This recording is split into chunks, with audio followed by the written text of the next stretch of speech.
Of course, we all know that Ireland is altogether a Catholic state. It can only be understood in a Catholic way, and the Irish Constitution particularly expresses the honour of God without forgetting to acknowledge the freedom of religion.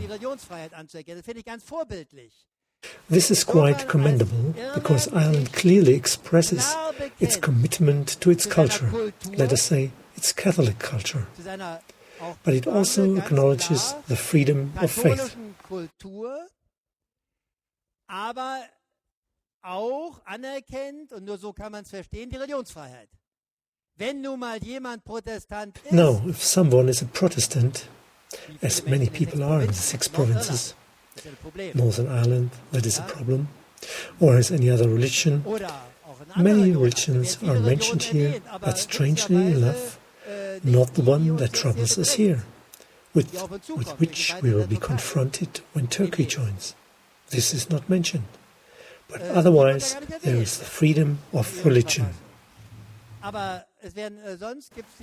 And of course, it is clear that in a country with a certain cultural character, people of other religions must also be able to live, and they must have the same rights. It is expressed clearly here. Ireland is a cultural state.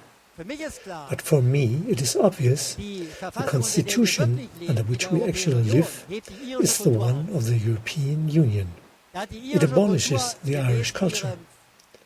So the Irish culture, that is in accordance with the constitution, has no chance.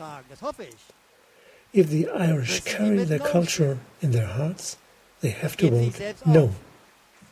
Otherwise, they would give themselves up. I think this is what they will do. Vote no. But I want to say once more, if democracy deteriorates and becomes a party state, we have another task as well apart from the criticisms of the European Union. You must criticize this as well, only then you will get on. This is obvious that the party state oligarchy, I'm saying this very briefly, can easily be corrupted. Of course, I talk about Germany. The rest you must think for yourself. This is a very essential problem. If the German Chancellor invites Germany's most powerful banker, Mr. Ackermann, to celebrate his 60th birthday, it is not about a couple of euros which that will cost, but it is about the fact that they are much too close, the Chancellor and the banking boss, and everybody then knows who is really making the policy.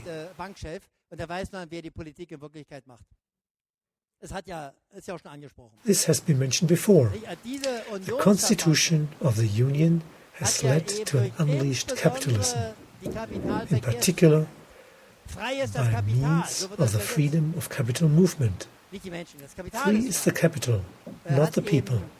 The capital is free, has led to this unleashed capitalism that brought us this economic crisis. Seemingly, it seems to be somewhat contained.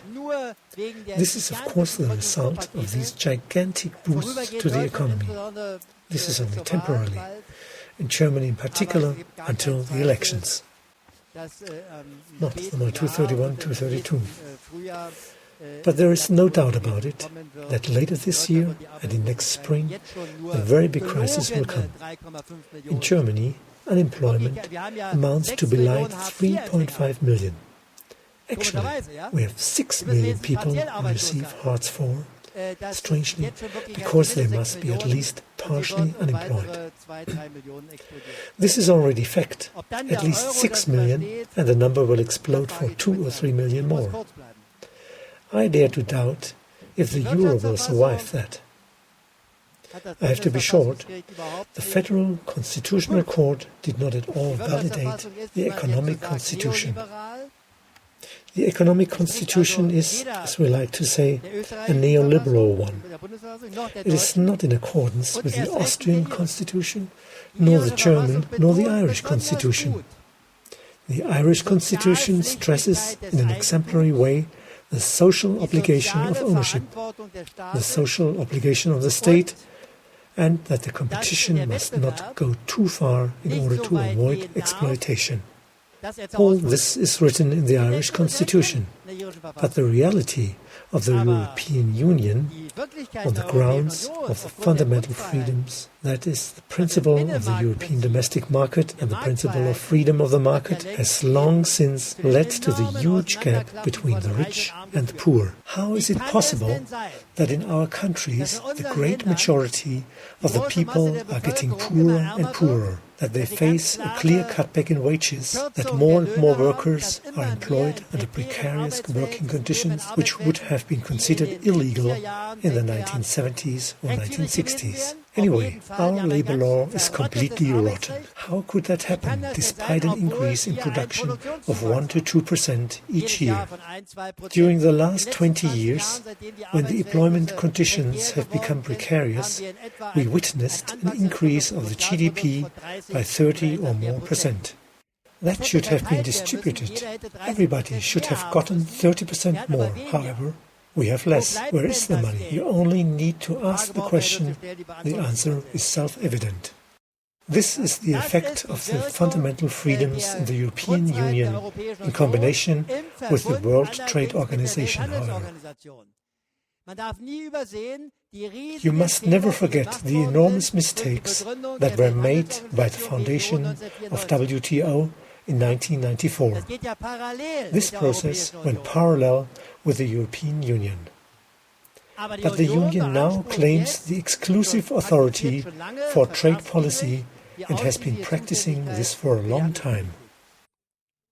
I would like to talk now in abbreviated form, which will of course upset you, and where the court was of no help, about the budgetary policies that are also incompatible with democracy. Many fine words are spoken. The overall responsibility for revenues and expenditures must remain with the member states. Yes, and what is the so-called overall responsibility? If 50, 60 or 70% of the taxation goes to the Union, do we have a responsibility for the rest and thus for everything? In fact, legal supremacy has actually been lost and transferred to the European Court of Justice, and it is the Charter of Fundamental Freedoms that contributes to it a large extent. And also the patronage in penal issues will finally be increasing. The FCC said that an extension of sovereign rights in criminal law requires the approval of both Bundestag and Bundesrat in Germany. But these two always consent. Politically, this does not mean anything. The members of parliament do not even read what they are voting on. Anyway, they agree. This is the role of the parliamentary system of government in a party state. It is actually of no help, just as little as the parliamentary militarism that is in fact a parliamentary army. It is prescribed that every operation of the federal army requires the approval of the German Bundestag. However, it always approves.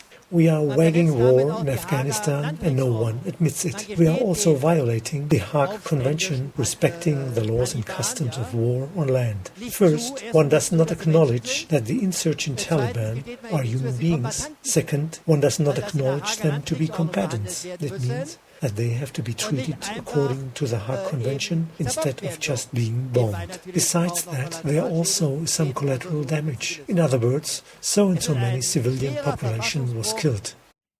It is a severe violation of the Constitution that Germany participates in this war. But it is also NATO doctrine, and the German Federal Constitutional Court approved of this NATO doctrine, but ignored Article 26 of the Basic Law, the Grundgesetz, and did not comment on wars of aggression as being a punishable offense. There is no right to humanitarian intervention, and when the politicians in Germany say, but the women have to wear the burqa and they are not allowed to go to school, this is when everybody is moved to tears.